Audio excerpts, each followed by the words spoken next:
Medical data कहते हैं कि 60% एग्स इम्प्लांटेशन से पहले ही खराब हो जाते हैं। क्यों? क्योंकि उनको ओव्यूलेशन के बाद एटलीस्ट इम्प्लांटेशन की स्टेज तक पहुंचने में 6 से 7 दिन लगते हैं और उसको ज़रूरी केयर नहीं मिल पाती। देखिए, ये चीज़ें आज के ज़माने में ज़्यादा रिलेवेंस रख रही हैं क्योंकि अब ज़माना बदल चुका है।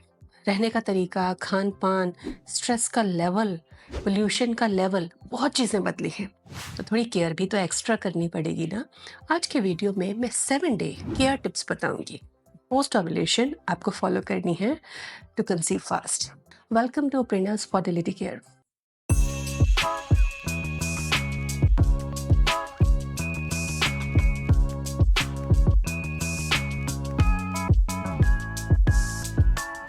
आज मैं बताऊंगी 7 डे पोस्ट ओव्यूलेशन प्रोटोकॉल्स जो कि इम्प्लांटेशन के लिए आपके बॉडी को फेवरेबल और यूट्रस को रिसेप्टिव बनाएंगी।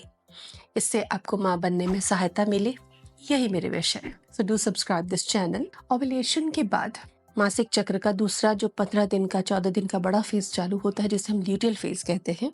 इसमें हमें प्रोजेस्टेरॉन में बढ़ोतरी चाहिए होती है, शरीर को थोड़ी वार्मथ चाहिए होती है, नरिशिंग एनवायरनमेंट चाहिए होता है, स्ट्रेस एक्सपोजर कम होना चाहिए। इसमें शुरू के 6 से 7 दिन इम्प्लांटेशन के लिए बहुत क्रूशियल होते हैं। तो इन दिनों में अपने शरीर की संभाल कैसे करनी है, क्या डाइट प्रोटोकॉल फॉलो करने हैं। हर दिन के लिए एक अलग प्रोटोकॉल है। आप चाहें तो इसे लिख लें, आप चाहें तो, क्योंकि ये आपके लिए कंप्लीट गाइड है, 7 डे गाइड है। तो फर्स्ट डे जब ओव्यूलेशन होता है, हम फर्टाइल डे का मोस्ट फर्टाइल डे मानते हैं, पोस्ट ओव्यूलेशन का या ओव्यूलेशन का है, तो उस दिन ये होता है कि ओवरी से रिलीज होने के बाद फेलोपियन ट्यूब्स कैप्चर करती हैं एग्स को। एग्स फेलोपियन ट्यूब में ट्रेवल करता है। तब आपको क्या करना है? लाइट एक्सरसाइज, एग्जॉस्टिव एक्सरसाइजेस नहीं करनी है। थोड़े गुनगुने फ्लूइड्स लेने हैं, जैसे आप सूप्स ले सकते हैं। कोकोनट वाटर भी आप डे टाइम में ले सकते हैं अगर वेदर फेवरेबल है और आपको कफ आदि की प्रॉब्लम नहीं है। इसके अलावा स्ट्रेस एक्सपोजर कम होना चाहिए, ब्लड फ्लो लोअर पार्ट्स में अच्छा होना चाहिए। तो मेरे बताए कुछ आप योगा ज़रूर करें। इस समय स्ट्रेस, इन्फ्लेमेशन, शुगरी चीज़ें खाना, जंक फूड, फास्ट फूड, तली हुई चीज़ें, फैटी चीज़ें जिसमें फ़ैट, ट्रांस फैट बहुत हो, वैसी चीज़ें खाना, जैसे घर में भी नमकीन वगैरह आप खा लेते हैं, तो ये चीज़ें परेशानी पैदा कर सकती हैं। इनको अवॉइड करें। तो पहले 2 दिन जो होते हैं ओव्यूलेशन का, नेक्स्ट डे 2 दिन आपको इसी तरह से रूटीन फॉलो करना है। फ्रेश, हेल्दी, नरिशिंग सब्जियां, दालें, अच्छे अनाज, इन सब चीज़ों को डाइट में रखना है। डे 3 एंड 4 जब आता है तब हमें प्रोजेस्टेरॉन सपोर्ट के लिए डाइट लेनी होती है।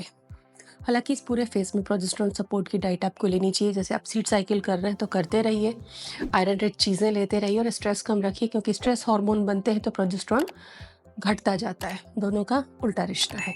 प्रोजेस्टेरॉन जो है बच्चेदानी की परत को स्टिकी बनाता है, रिसेप्टिव रखता है, जिससे भ्रूण वहाँ पर रोपित हो सके। लेकिन स्ट्रेस, इन्फ्लेमेशन, थायराइड की बिगड़ी हुई कंडीशंस में ये इम्प्लांटेशन फेल कर सकता है, क्योंकि प्रोजेस्टेरॉन ब्रेकडाउन जल्दी हो जाता है, पर्याप्त नहीं बनता।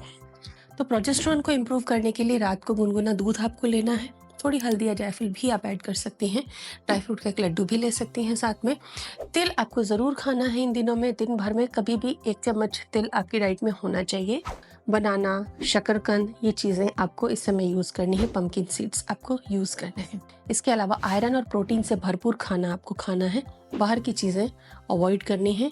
फैटी, ज़्यादा ऑयली, स्पाइसी, जिससे एसिडिटी हो, ऐसी चीज़ों को भी आपको अवॉइड करना है।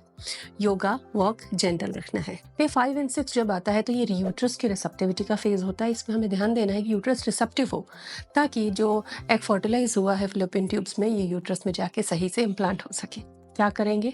लोअर एब्डोमेन वार्म रहना चाहिए।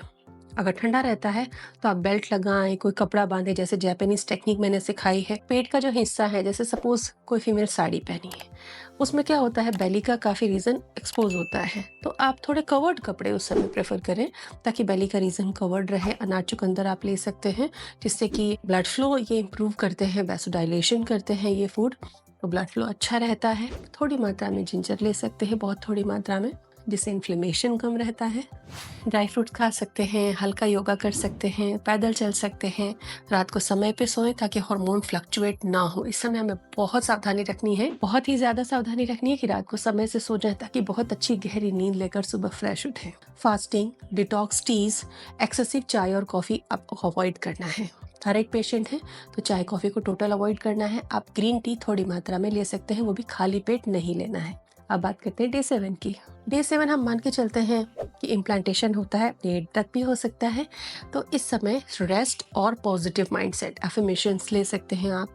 प्रॉपर रेस्ट कीजिए, अच्छे से योगा कीजिए, घर में हेल्दी कुकिंग कीजिए, अच्छी डाइट लीजिए, जूसेस ले सकते हैं, चुकंदर ले सकते हैं। बॉडी को वार्म रखना है, पैर के तलवों को वार्म रखना है। कोल्ड यूट्रस प्रॉब्लम है तो हेयर वॉश, शैम्पू वगैरह आपको नहीं करना है। डीप ब्रीदिंग ज़रूर करनी है सुबह और रात को सोने से पहले।